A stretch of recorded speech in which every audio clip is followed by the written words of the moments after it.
इस्लामी दुनिया और इस्लाम को बेहतर तरीके से समझने के लिए मेरी किताब the curse of God why left Islam को ज़रूर पढ़िए। और अगर आप इस किताब को नहीं खरीद सकते तो पीडीएफ ड्राइव से इसे मुफ्त में डाउनलोड कीजिए।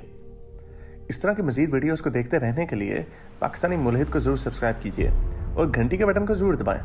अगर आप लाइन में नहीं लगना चाहते और मेरे शो में हिस्सा लेना चाहते हैं तो मेरे यूट्यूब के चैनल के मेंबर बनिए। ऑलराइट मेरे प्यारे दोस्तों, मैं हूं हारिस सुल्तान, एक पाकिस्तानी मुल्हिद। जहां पे लोग उर्दू हिंदी बोलते हैं, पाकिस्तान में, भारत में, बांग्लादेश में, नेपाल में, अफगानिस्तान में, भूटान में, चाइना, जापान में, सबको मेरी नेक शुभकामनाएं।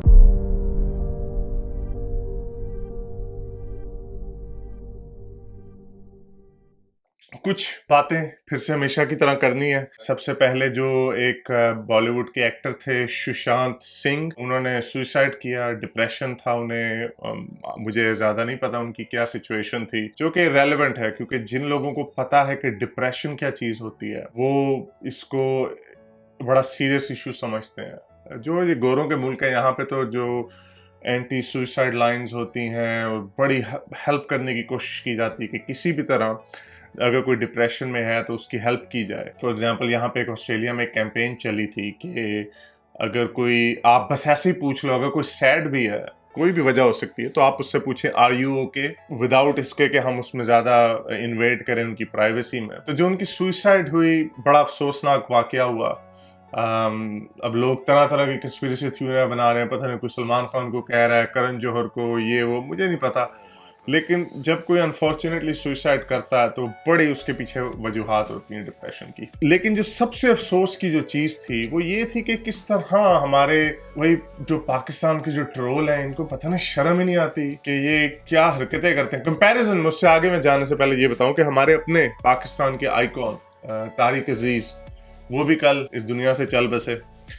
जो लोग इंडिया में, उन्हें नहीं पता कि तारिक अजीज एक बहुत बड़ा नाम था पाकिस्तान की टीवी का। जो पाकिस्तान टेलीविजन में जो पहली ब्रॉडकास्ट हुई थी, उसकी उन्होंने वो वीडियो सर्कुलेट कर रही है ब्लैक एंड वाइट में। पाकिस्तान टेलीविजन सर्विस की जानिब से तारिक अजीज आपसे मुखातिब है। ख़वातीन और हज़रात, आज जुमेरात है और नवंबर की 26 तारीख।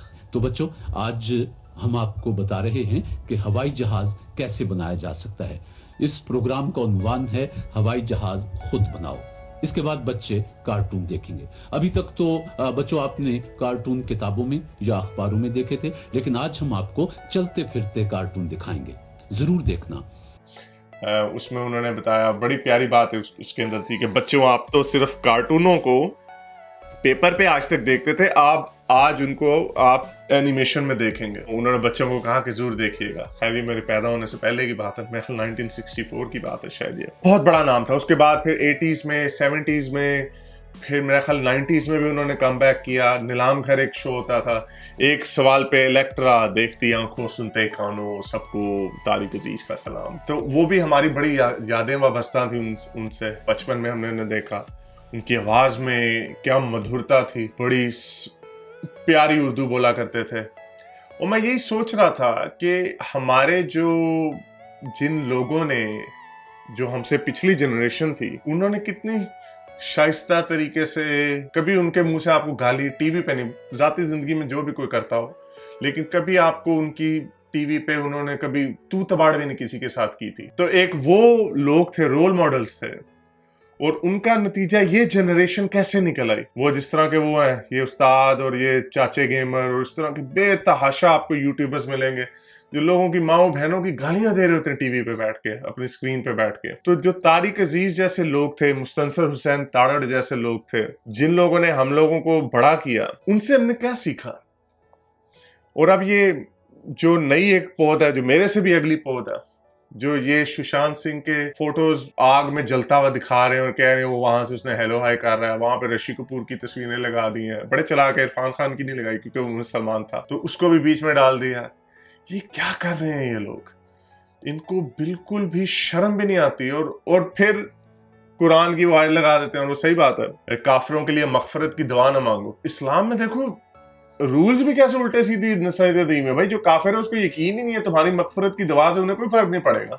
लेकिन कुछ भी ना कहो, तुमने मरने के बाद जो उसके सुशांत सिंह की जो पेरेंट्स होंगे या उनके फैमिली मेंबर्स होंगे, उन पे क्या बीतरी होगी, और अगर वो कोई फेसबुक पे ये देखे। So you know I hope कि उन्होंने खैर ये चीज़ें नहीं देखी होंगी, लेकिन यू नो ये बड़ी एक अजीब। और हाँ, कंपैरिजन में मैं देखूं, और ये कई लोग कहे थे कि शाहिद अफरीदी को हो गया तो लोग उसको ट्रोल कर रहे थे कि कोरोना हो गया, कब मरेगा।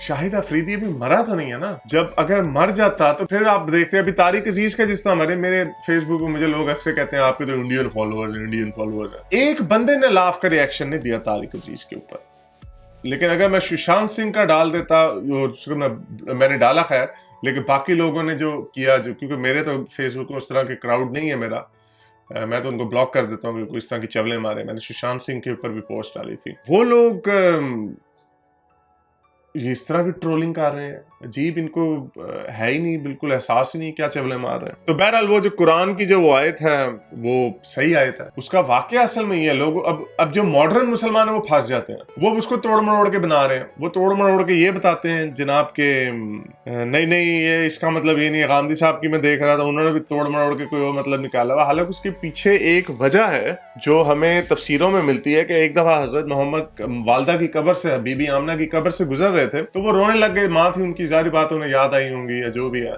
तो उन्होंने दुआ मांगी। तो कुछ लोग उस वक्त के ट्रोल वहां पे भी फिर रहे थे, उन्होंने सोचा नबी को भी ट्रोल कर देते हैं, तो उन्होंने नबी को, हजरत मोहम्मद को ट्रोल कर दिया। उन्होंने कहा कि या रसूलुल्लाह, आपकी वालिद वालदा वगैरह तो ये लोग मुशरिकीन थे, काफिर थे ये, तो आप इनके लिए किस तरह दुआ मांग रहे हैं मगफिरत की। उन्होंने रेस्ट इन पीस क्यों कह रहे हैं अपनी बीबी आमना को। तो अब हजरत मोहम्मद ने सोचा होगा यार ये तो मैं फंस गया हूँ, मैंने एक तरफ तो इनको कहा कि काफिर जहन्नुम में जलेंगे, तो अब मैं क्या करूं। तो कुछ दिनों बाद ये आयत आ गई। मुशरिकों के लिए, काफिरों के लिए दुआ मांगना सूट नहीं करता, चाहे वो नबी ही क्यों ना हो। अब हजरत मोहम्मद के ऊपर बात आती है कि उन्होंने अपने ऊपर भी डाल दिया ये, क्योंकि जाहिर बात है जब कॉन्ट्राडिक्शन आप किसी को दिखा दे तो वो यही करेगा ना, उसको तोड़े मरोड़ेगा। मेरे इस नेक काम को जारी रखने के लिए मुझे पेपैल या पेट्रियन पे ज़रूर सपोर्ट कीजिए, ताकि मैं अपना पैगाम ज़्यादा से ज़्यादा लोगों तक पहुंचा सकूं।